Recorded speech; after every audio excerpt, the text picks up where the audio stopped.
ነው አሴር። አንቺ መቼ መጣሽ?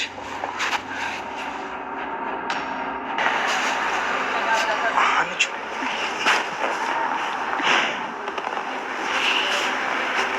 አንዴ መጣሽ? ቤተሰብ ናፍቀኸኝ ብዬ መጣሁ። በዚህ ምሽት የሚያስመጣ ናፍቆት? ያንተ ናፍቆት እኮ ልክ እንዳንተ ብድ ነው። በምን ሰዓት ምን እንደሚያደርግ አይታወቅም። ናፍቀኸኝ አይደለም የመጣሁት። ሙድ ላይ ዝብ ነው። አትኝም ዝም ብለሽ? አይ መናፈቅስ ናፍቀኸኝ ነው። ግን እሷ ሱሴ ነች አይደል? ውይ እረስቻት። ሰላም ጋር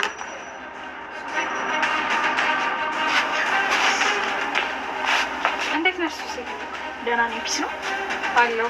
ከየት ተገኘሽ? ከዚህ ሸቤ ነበረች። ከተፈታች አንድ ልቀሟት። ምንድን ነው የምታወራው ሳሚ? አንዱ ጀለሳችን በጮቤ ጠቀር ነው። አንተ ያመሃል እንዴ? ቆይ ምንድን ነው በእንደዛ አይነት ነገር የምትቀልደው? እውነቴን ነው። በሆነ ነገር ተባጠስንና ወገን። እሺ እና ሞትክ ነበረ። ያው አንቺ በጣም ስትናፍቂኝ ሲኦል ማመልከቻ አስገባኝና ለተወሰነ ቀን አስፈቅጄ ነው ከች ያልኩት። ሳሚ ግን መቼ ነው ቁም ነገር የምታወራው? ሁልጊዜም ቀልድ አይሰለችም? አንቺ ደግሞ የኔ ነገር መቼ የማይዋጥልሽማ። በቃ ቁስሌ ላሹፍሽ። ወይኔ ጉዴ! እንዴ ምንድን ነው የሆንከው ሳሚ? ምንድን ነው የተፈጠረው? ኧረ ምንም ተረጋጊ። ከጀለሴ ጋር ተጣልተን እሱ ነው ወገን። ቆይሽ እንዴት አልነገርከኝም? አረ በቃ አረጋጊው። ያው ታውቂያለሽ ሰላም እንዳትጨነቂ ብዬ ነው ያልነገርኩሽ። እሺ በቃ የሆነ ነገር ላምጣልህ። በእኔ ግብዣ ነው። እሺ ኧረ አትጨናነቂ፣ ችግር የለውም። ይሳይሽ። ምንም ችግር የለውም። የሚበላ ነገር ጠገን የሚያደርግልህ ነገር የላ እባክህ። ትላንት የሰራውን ገንዘብ ባክ ሊያስገባ ሄዶ ነው። አይ ጸዴ ነው። ስማማ ተምቹ አንድ ነገር ልጠይቅ ነው። ምንድን ነው? መክሊትን እዚህ ከኤልያስ ጋር እንድትሰራ ብናደርጋት ምን ይመስላል? ሱሴ ደግሞ ምንድን ነው የምትሰራው? እንደምታየው ኤልያስ እዚህ ቤት ስራ በዝቶበታል እና እሷ ደግሞ እንደኛ ድንጋይ አይደለችም፣ ተምራለች። ስለዚህ መጣ ብታገዘው ምን ይመስላል? ቆይን ደግሞ ምን ስትል አሰብኩ? መክሊት በጣም የምታሳዝን ልጅ ናት። እዚህ ስራ ሰርታ ትንሽ ገንዘብ ብታገኝ ብዬ እኮ ነው። እኔ ብትሰራ አይደብረኝም። አንተ ግን ከሱሴ ጋር ያለን ቅርርብ አስተካክል። ምን ማለት ነው? እኔ ከአንተ የተሻለ አስባለሁ ወይ ደግሞ አስተዋይ ነኝ እያልኩ አይደለም፣ ግን ደግሞ በሱሴ ጉዳይ የተሳሳትክ። ምን አደረግኩ ደግሞ? ሳስበው ሱሴ ከሸቤ መውጣት አልነበረባትም። ለምን? የሱሴ ፎንቃ አሁንም አንተ ላይ እንዳለ ነው። ይሄ ደግሞ ለአንተም ሆነ ለሀና ጥሩ አይመስለኝም። ሀናን ደግሞ በእኛ መካከል ምን አመጣት? ማታ መኝታ ክፍል ሆናችሁ ከሱሴ ጋር ያወራችሁትን በሙሉ ሰምቻለሁ። ታዲያ ብትሰማስ ምን የተለየ ነገር አወራና? ሱሴ እኛ ጋር ያለችው አንተን ፈልጋ ነው። ይሄ ደግሞ ሀና የሚያስደስታት አይመስለኝም። ሀና እንደዚህ አይነት ልጅ አይደለችም። ሁሉንም ነገር ታውቃለች። ጆሮ ለምን ትቀልዳለህ? እኔ እኮ እየቀለድኩ አይደለም። ሰላም ጤና ይስጥልን። ውድና የተከበራችሁ ቻናላችን ቤተሰቦች በያላችሁበት ሰላማችሁ ይብዛ። እንኳን ወደ ቻናላችን በሰላም መጣችሁ። ኖላዊ ድራማ ቀጣዩን ክፍል ይዘንላችሁ መተና እስከ መጨረሻው አብራችሁን ቆዩ። ሱሴ ከረጅም ጊዜ በኋላ ከእስር ቤት ተፈታለች። እንግዲህ ሱሴ ታስራ ነበር። የታሰረችበትን ኬዝ ግልጽ አላረጉልንም፣ ግን ታስራ ነበረ በተደጋጋሚ። ጆሮ ከዚህ በፊትም ያው ስለምታሳዝነው እየሄደ እስር ቤት የጠይቃት ነበር እና ኬዟ በጣም ቀላል ስለሆነ በገንዘብ የሚፈታ ስለሆነ ገንዘብ ከፍሎ ከእስር ቤት አስወጥቷት እሱ ጋር ይዟት መጥቶ ነበር እና የድሮ ፎቶቸውን ተመስጠው እያዩ እሷ አቅፋው ከላይ እየተሳሳቁ ነበር። ሀናም እንዳጋጣሚ ስትመጣ ስታያቸው ተቃቅፈው እየተሳሳቁ ነበር። በጣም የደነገጠችው ማለት ነው። እናም ጆሮ ብላ ስትለው ያሲርም ያው ከተቀመጠበት ተነስቶ ተቀበላት ማለት ነው። እና በዚህ ሰዓት ምን ትሰሪያለሽ? እንዴት መጣሽ ብሎ ሲጠይቃት ያው ናፍቀኸኝ ነዋ እና ታዲያ በሌሊት የሚያስመጣ ናፍቆት ምናምን እያሉ እንደዛ ስትል ሱሴ እየሰማች ነበር ማለት ነው። እና በጣም እየተናደደችባት ነው በሀና እና እቺ ሱሴ ናት። አዎ ሱሴ ናት። እና ከእስር ቤት ተፈታ ነበር ለትንሽ ጊዜ። አሁን ላይ ግን ከዚህ ቀላል ስለሆነ አስፈትቻታለሁ። እናም ሰላም በያት ብለው ሰላም ተባባሉ ማለት ነው።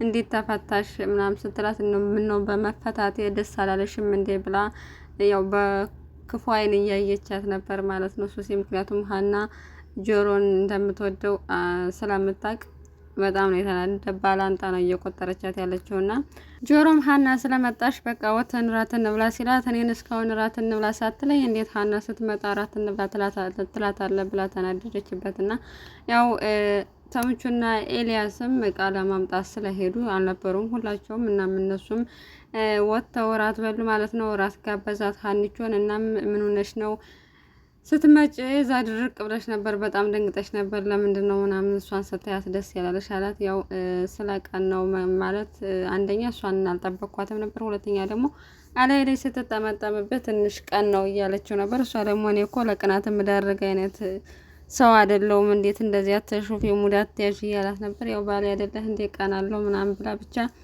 ሱሴ በመጣች ሀኒቾ አዲስ ጦርነት ገብታለች ማለት ነው ከሱሴ ጋር።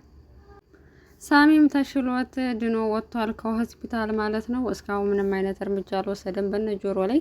ነገር ግን ያው እነሱ ይቅርታ ብለውሃል፣ በቅርታ አለፈው በቃ ከነሱ ላይ ቂማት ያዝ ብሎት ነበር። እና ምርኩዝን ደግሞ በቃ ድጋሚ ከነሱ ጋር ወይ ከኔ ጋር ሆኖ ወይ ደግሞ ከነሱ ጋር ሆኖ አንዱን ምረጥ አለው። እናም ከኔ ጋር መሆን ከፈለክና ከኔ ጋር ከሆንክ እነሱን አታገኛቸው፣ ከነሱ ጋር ተራራቅና ሱሴንም ያው መጠቀሚያ ሊያደርጓት ነው። ያው ጆሮና ለተምቹ የሆነ ተንኮል አቅዶላቸዋል። ያ ደግሞ ምን እንደሆነ አልተናገረም ማለት ነው። እናም ይቅርብ በቃ እነሱ ይቅርታ ስላሉ በይቅርታ አልፈውታልና ሁሉንም ነገር ተወው እያለው ነበረ። እሱ ግን በጭራሽ አልተውም ብሏል። ምናሴ እህቱ ሊጠይቅ ካፌ ድረስ ሰላም ከምትሰራበት ቦታ ሄዶ ነበረ። እናም ቁጭ ብለን እናውራ ብሎ እያወራት ነበርና ከዚህ በፊት እንቆቅልሽ የሆነበትን ጉዳይ የነተንሱን ጉዳይ እያወራት ነበር። ያው ከዚህ በፊት ለሷ ነግሯታል። ተንሱ የምትባል የሚወዳት ልጅ እንደነበረች እና እሷን ለመቅረብ ሲል እችኛዋን እህቷን እንደቀረባት ሁሉ ነገር ስላስረዳት እና አገኘዋቸው። ግን ደግሞ ውርቸር ላይ ተቀምጣ አየዋት። በጣም ማና ሁሉንም ነገር ለመጠየቅ ለማወቅ ፈልጌ ስጠይቃት ምንም ለመናገርም ፈቃደኛ አይደለችም እና ግራ ገብቶኛል። በጣም የሚያሳዝን ሁኔታ ነው ያሉት፣ አንድ ቤት ነው ያሉት ብሎ ብቻ ያየውን ነገር በአጠቃላይ ነገራት። እሷም ተረጋጋ በቃ ሁሉን ነገር በጊዜ ሂደት ታውቃለህ፣ ግን አንቺስ እንዴት ነሽ ብሎ ሲጠይቃት ያው ሳሚ በተደጋጋሚ ያው ይሄድ ነበር እሷ ጋና ስለቀራ ስልክም ስለማያነሳ አንተ ጋር መጥቶ ያውቃል ወይ ሲላት አይ በጭራሽ መጥቶ ያውቅም፣ ምን ነው ፈለግሽ እንዴ ስለ አይ ያው ስደውልለት ስልክ አያነሳምና ካገኘኸው ንገርልኝ አለች። እሱም ችግር የለውም እኔ የት እንደሚቀመጡና የት እንዳሉ ስለማቅ በዛው እግር መንገዴን እንደፈለግሽው ነግረዋለሁ አላትና እነሱም ካለበት ቦታ አገኛቸው ሁለታቸውንና ሰላም እንደምትፈልገው ሲነግረው በጣም ነው ደስ ያለው። በቃ የሆነ ትኩረት ስለሰጠችው ትንሽ ስለደወለችለት እሷን መፈለግ ስለጀመረች ያው በእርግጥ በግድ ታግሏል እሷን እንትፈልገው ለማድረግ። እሷ ግን ትትውስ ያረጋት የተወሰነ ጊዜ ሲርቅ ናፈቃችውና ስልክ በተደጋጋሚ እየደወለች አላገኘው ስትል በዚህ በኩል ኩራቱ አለ። እንዴት እኔ ስለፈለኩት ነው እንዴ የኮራው የሚል ንዴቱም አለ። በሌላ በኩል ደግሞ መቅረብ ትፈልጋለች፣ ደስም ብሏታል ማለት ነው። እናም ለምንድነው እሱን በተደጋጋሚ እያሰብኩት ያለው ሱሰኛ እኮ ነው፣ ሌባ እኮ ነው። ስለዚህ እኔና እሱ በፍቅር ልንቀጥል አንችልም። ግን ደግሞ እነ ጆሮም ሌባ ነበሩ፣ አሁን ላይ ግን ተቀይረዋል እያለች ከራሷ ጋር ታይ ሙግት እየገጠመች ነው ማለት ነው። በሁለት ሀሳብ ውስጥ ተወጠራ እና ግን የነገን ፈጣሪ ያውቃል። ስለዚህ በቃ ዝም ብዬ ከሱ ጋር ልሆን ብላ ቆርጣ እንደውም ስልክ ደውላ እንደምትወደው ሁላ ትነግረው ነበር። ከዛ በፊት ግን ያው ፈልግሃለሁ ስለተባለ ስራ ቦታዋ ቀጥታ ሄዶ ነበር። እሷም ስታየው በጣም ደስ አላት እና ፈገግ ብላ ከዛ ስትሄድ ግን ተኮሳተረች ማለት ነው። እና ምን ልታዘዝ ስትለው ምን ሆነሽ ነው ምናምን ብሎ ያው ቁጭ በይና እንነጋገር ብሎ ሲላታ የጨራሽ ነው አሁን አለቃዬ ስለመጣ ያየኛልና ቁጭ ማለት አልችልም አለችው። እሱ ግን በቃ ቁጭ በይና ረጅም ሰዓት አትቆይም እንነጋገር ብሎ ቁጭ አለች። እናም በጩቤ ተወግቶ እንደነበር ነገራት። እሷ መጀመሪያ ላይ የቀልድ ነበር የመሰላት። ከዛ በኋላ ግን ቁስሉን ሲያሳያት በጣም ነው የደነገጠችው እና ምን ሆነ ነው ለምንድን ነው እንዴት ምናምን ብላ ተደነጋግጣ ምግብ ልታመጣለት ሄደች። እሱም ያው እንደዛ ስላዘነችለትና ስትርበተበት ስላያት በጣም ነው ደስ ብሎታል ማለት ነው። ሰላም ቴንሽን ስለሰጠችው ሳሚ ተምቹም እና ወይዘሮ ሜላት ቤት አስቤዛ ይዞ ይሏቸው ይሏል። በዛውም ድንብላል ሊጠይቅ ማለት ነው። እና ድንብላል አሁን ላይ ተምቹ ማግባት እንደምትፈልግና ለወይዘሮ ሜላት እንደነገረችው ነው የነገረችው ማለት ነው። ለወይዘሮ ሜላት ተናግራለች ተምቹን ማግባት እንደምትፈልግ። እሷ ደግሞ ያው እንደ ስላሌለኝ ድል አድርጌ ባልደግስልሽም ያው በተቻለ መጠን ደግሼ እድርሻለሁ ብላ ፈቃደኝነቷን ሰጥታለች። እሱ ግን ያው አንቺን አላምንሽም እና ግን በቃ የክፉ ቀኔ ስለሆንሽ እስከ ፈለግሽው ሰዓት እጠብቅሻለሁ ብሏታል። እናም ጆሮም እዛ ቤቱ ሱቅ ውስጥ ብቻውን እየጠበቀው ነበር እና የት ሄደው ነው ብሎ ሲጠይቃቸው እንደ አጋጣሚ ብር ለማስገባት ሄዷል አለው ኤልያስን ማለት ነው። እናም በሱሴ ጉዳይ እያወሩ ነበር። ሱሴ እዚህ ተማሪች ስለሆነች አብረው ብትሰራና ብታግዘው ደስ ይለኛል አላት። እሱ ግን ተምቹ ግን በቃ ከሱሴ ጋር ያለ ቅርርብ ጥሩ አይመስለኝም። ምክንያቱም መራቅ አለብች ልጅ አንተ እርዳታን ሳይሆን የምትፈልገው አንተን ነው እና ምን ያህል አንተ እንደምትወድ ታውቃለች።